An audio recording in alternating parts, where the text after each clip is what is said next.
Hello traders, स्वागत है आपका मार्केट लर्नर्स यूट्यूब चैनल में।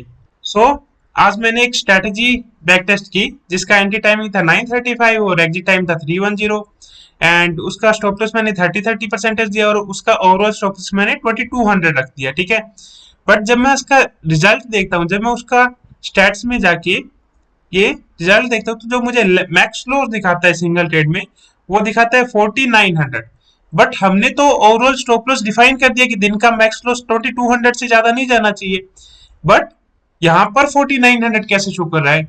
आज हम इसी के बारे में डिस्कस करने वाले हैं कि इतना ज्यादा लॉस कैसे शो कर रहा है, जबकि हमारा स्ट्रेटेजी में ओवरऑल लॉस डिफाइन है, फिर भी बैक टेस्ट में इतना बड़ा लॉस कैसे शो कर रहा है। गाइज, इसके लिए आपसे सबसे पहले आपको ये पता होना चाहिए कि जो back testing platform back test करते हैं उनके पास क्या डेटा रहता है जिस पर वो बैक टेस्ट करते हैं। जो मैक्सिमम ऑफ जो बैक टेस्टिंग प्लेटफॉर्म है जैसे एल्गोटेस्ट, स्टॉकमोक और जैसे मेन प्लेटफॉर्म है, उनके पास जो कैंडल का 1 मिनट कैंडल रहती है, फॉर एग्जांपल मार्केट ओपन होता है 9:15 से, ठीक है। 9:15 से 3:30 तक की वन मिनट की कैंडल का ओपन, लो, हाई और क्लोज ये वैल्यू रहती है। फॉर एग्जांपल कोई कैंडल ओपन हुई 100 पे, ठीक है, कोई ऑप्शन की कैंडल है, ठीक है, उसका ओपन हुआ 100 पे, नीचे फिर वो गया 98 पे, ठीक है, 102 पे उसका क्लोज हुआ, 104 का उसने हाई लगाया। उस कैंडल का ये जो चार प्राइसेस रहते हैं ये उनके पास रहते हैं और इसी डेटा के बेस पे वो बैक टेस्ट करते हैं अपना। सेम ये जो डेड वाली कैंडल है इसका भी इनके पास ओपन, लो, हाई, क्लोज, ठीक है, ये इनके पास डेटा रहता है और ये 1 मिनट की कैंडल होती है। इनके पास टिक डेटा नहीं रहता है कि मान लो कि मैं आपको बोलूं कि 9:20 और 25 सेकेंड पे क्या प्राइस था, तो ये डेटा इनके पास नहीं रहता है। इसको बोलते हैं टिक डेटा कि 1 मिनट की कैंडल में जितने भी टिक मारे हों, मतलब कि जो यहाँ 98 से ये गया 104 तक, ठीक है, इसके बीच में कितनी बार इसने काफी फ्लक्चुएशन रही होगी, कितनी बार ये 99 पे गया होगा, कितनी बार 98 पे। ये डेटा इनके पास नहीं रहता है। अभी हम देखेंगे कैसे ये बैक टेस्टिंग प्लेटफॉर्म सिर्फ इतने से डेटा पे बैक टेस्ट करते हैं। गाइस, मैंने ये कुछ कैंडल्स बनाई हुई है जो ऊपर नीचे जा रही है और इनका जो प्राइसेस लिखे हुए हैं, ठीक है, इनके लिखे हैं मैंने लो के और हाई के, ठीक है, इनके जो लो इन्होंने मारा होगा और जो हाई इन्होंने मारा होगा इसका रैंडम प्राइसिंग एज्यूम किया हुआ है। जब भी आप कोई बैक टेस्टिंग प्लेटफॉर्म में बैक एंट्री टाइमिंग एंटर करते हो तो वो होता है कि इन मिनट टर्म्स की 9:25, 9:26, 9:27, वो ऐसे नहीं रहता कि 9:25 15 सेकेंड, 9:25 20 सेकेंड। ऐसा इसलिए होता है क्योंकि इनके पास फॉर एग्जांपल ये 9:25 वाली कैंडल, 9:25 मींस ये 9:24 टू 9:25 की 1 मिनट की कैंडल है। तो 9:25 पे जब ये क्लोज हुई होगी कैंडल, ठीक है, क्योंकि 1 मिनट की कैंडल है तो वो 1 मिनट के बाद क्लोज हो जाती है। 9:24 से लेके 9:25 पर जब ये क्लोज हुई तो इसका प्राइस था 101। क्योंकि इनके पास क्लोजिंग का तो प्राइस है, तो उस अकॉर्डिंगली अगर आप 9:25 पे एंट्री लेते हो तो ये जो क्लोजिंग का प्राइस है इसको चेक करेंगे कि इसका 101 प्राइस था क्लोजिंग के टाइम 9:25 वाली कैंडल, तो ये प्राइस है आपकी एंट्री का, ठीक है, और इस पर आपने मान लो स्टॉप लॉस लगा दिया 3.5 का, मतलब 104.5 का आपका स्टॉप लॉस लग गया।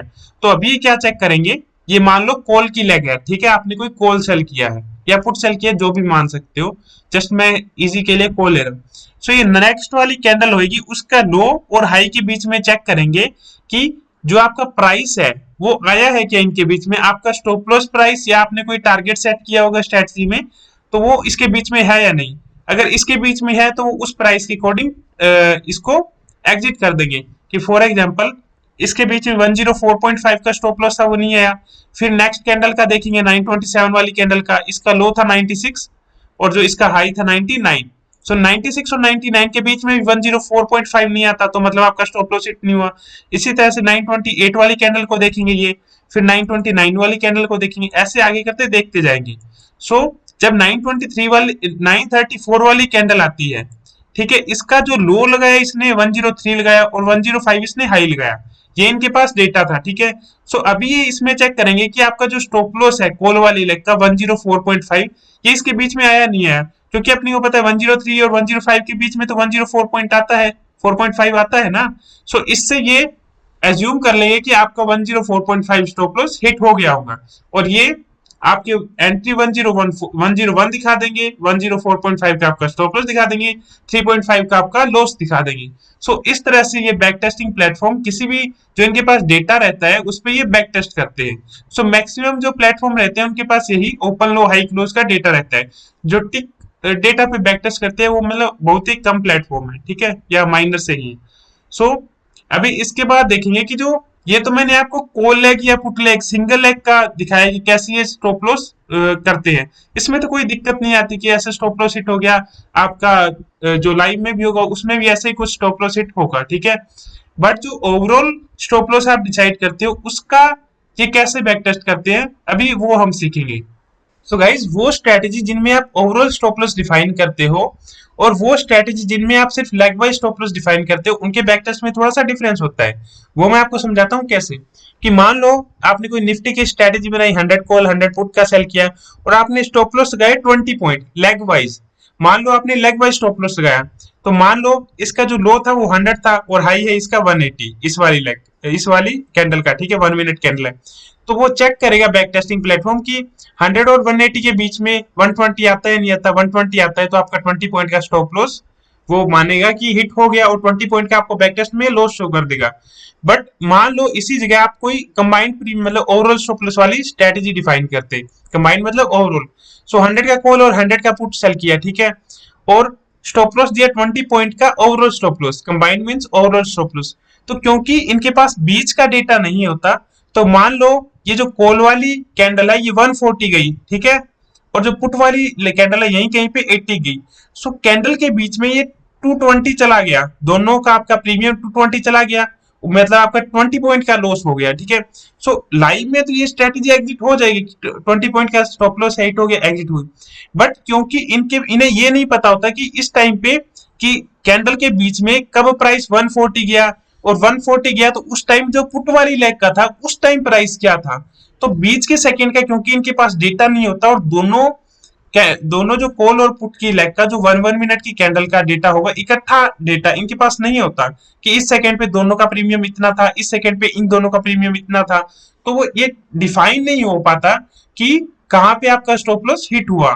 और इन कैंडल का जो हाई होता है, तो जैसे कि एक इस कैंडल का हाई है, ठीक है, तो जरूरी नहीं कि जब ये कैंडल हाई मारे, जो कॉल वाली लेग की ये वाली कैंडल हाई मारे उसी टाइम ये वाली कैंडल लो मारे, क्योंकि जो इनका बिहेवियर है बाइंग जो कॉल का और पुट का, ठीक है, इन दोनों का अलग अलग होगा। सो इस वजह से जो इनका जो वैल्यू डिसाइड होती है वो क्लोजिंग प्राइस पे होती है। सो इस कैंडल का जो क्लोजिंग था 160 और इस कैंडल का क्लोजिंग था 170। सो हो गया टोटल जो, सॉरी, इस कैंडल का जो क्लोजिंग था वो तो 70, 160 और 70 230, मतलब 30 पॉइंट का लॉस। सो बैक टेस्ट में जो आपका क्लोजिंग का प्राइस होगा उस बेस पे आपका स्टॉप लॉस दिखाएगा।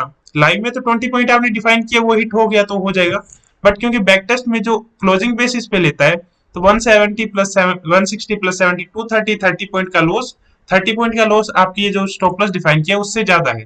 तो बैक टेस्ट में इसी वजह से जो आपका स्टॉप लॉस है वो थोड़ा सा ज्यादा दिखा रहा है क्योंकि वो क्लोजिंग के बेस पे आपका प्राइस ले रहा है। सो गाइज होप सो आपको ये चीज समझ में आ गई होगी, और अगर आपको ये कंसेप्ट अच्छी तरह से समझ में आ गया हो तो वीडियो को लाइक शेयर एंड सब्सक्राइब करना ना भूलें। Thank you.